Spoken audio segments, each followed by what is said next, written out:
ప్రకృతి నేస్తాలైన శ్రీరుద్ర వారి మట్టి గణేశ విగ్రహాలు ఇప్పుడు అన్ని రత్నదీప్ స్టోర్స్ లో లభ్యం. త్వరపడండి. అలాగే వైసీపీ నాయకులకు కూడా నా విన్నపం, నా విజ్ఞాపన, మీరు విమర్శించడానికంటే కూడా ఇది మనందరి ఉమ్మడి సమస్య, ఇది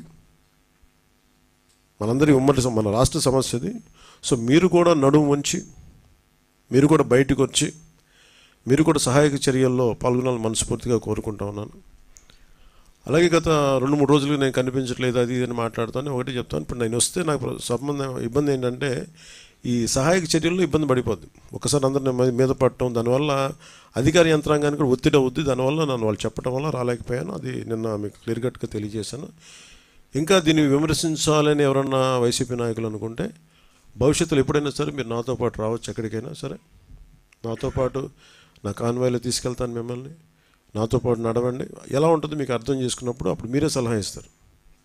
అందుకని దయచేసి దీన్ని ఒకసారి మీ దృష్టికి తీసుకొస్తాను. కానీ విమర్శించే వైసీపీ నాయకత్వానికి ఎవరికైనా సరే రాష్ట్ర ప్రభుత్వం చేస్తున్న ఈ చర్యల మీద ఎవరైనా విమర్శించదలుచుకుంటే వాళ్ళందరికీ కూడా ఫస్ట్ మీరు సహాయం చేసి మాట్లాడండి.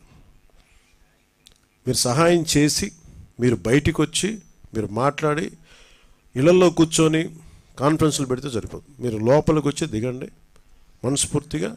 అలాంటి పరిస్థితులు అంటే మేము కూడా మాతో కలిసి తీసుకెళ్తాం. అలాగే వరద ప్రభావిత ప్రాంతాల్లో నేను ఇందాక మన కాన్ఫరెన్స్ కాల్లో కూడా మాట్లాడితే ఒకటైతే చెప్పిన, ఒకటి ఇమీడియట్ మెషర్స్ ఏంటి, ఈ వరద నీరు వచ్చేసిన ఇమీడియట్ మెషర్స్ ఏంటి, అలాగే భవిష్యత్తులో దీనికి ఇమీడియట్ రిపేర్, సపోజ్ రోడ్లు తెగిపోయినాయి, గట్లు తెగిపోయినాయి, అలాగే రోడ్లు పాడైపోయినాయి. సో వీటికి ఇమీడియట్గా అసలు జనాలకి రాకపోకలకు ఇబ్బంది కలుగుతూ ఉంటే ముందు వాటికి ఇమీడియట్ రిపేర్ చేయించడం ఒకటి. అలాగే రెండవది పర్మనెంట్ రిపేర్స్ ఏం చేయాలి. దీనికి దాదాపు ఒక 200 కోట్లు ఓన్లీ పంచాయతీల వరకు తీసుకుంటే దాదాపు ఒక 96 కోట్లు బడ్జెట్ ఒకటి ప్రతిపాదించారు. దాన్ని ముందుకు తీసుకెళ్తా ఉన్నాం. దాంతోపాటు మేము అడిగింది ఏంటంటే, ఒక మన ప్రిన్సిపల్ సెక్రటరీ గారు శశిభూషణ్ గారి దృష్టికి తీసుకెళ్ళింది ఏంటంటే, అసలు భవిష్యత్తులో ఇప్పుడు ఉదాహరణకి మీరు ఫారెస్ట్ డిపార్ట్మెంట్ మీరు చూస్తే, నేషనల్ మీరు government of India environment forest department వాళ్ళ ఎలా ఉంటుందంటే, ఇప్పుడు ఎక్కడైనా సరే భారతదేశంలో ఉన్న ఏ ఇంచి అడవిలో అయినా సరే ఇంచి కూడా it's completely remote sensing agency ద్వారా it's completely monitored and photographed. అంటే గత వారం ఎట్లా ఉంది, పోయిన వారం ఎలా ఉంది, రెగ్యులర్ మానిటరింగ్ ఉంటుంది. అంటే మీరు ఒక ఫారెస్ట్ డిపార్ట్మెంట్, మీరు ఫారెస్ట్ ల్యాండ్లో మీరు చిన్నపాటి ఒక పాక వేసినా కానీ it can be sensed, it will take a photograph. చాలా క్లియర్ కట్గా డిమార్కేషన్ చేస్తుంటాయి, ఇది ఫారెస్ట్ ల్యాండ్, ఇక్కడ వైలేషన్ జరిగింది. అదే తరహాలో భవిష్యత్తులో ఇప్పుడు మన ఒక డ్యామేజ్ జరుగుతుంది, దీన్ని అడ్రస్ చేస్తాం, దీన్ని బయటకు వస్తాం. భవిష్యత్తులో ఇప్పుడు మనం ఏమనుకున్నాం, ఇప్పుడు కూర్చోబెట్టి వైసీపీ వల్లే జరిగిందని నేను మాట్లాడలా.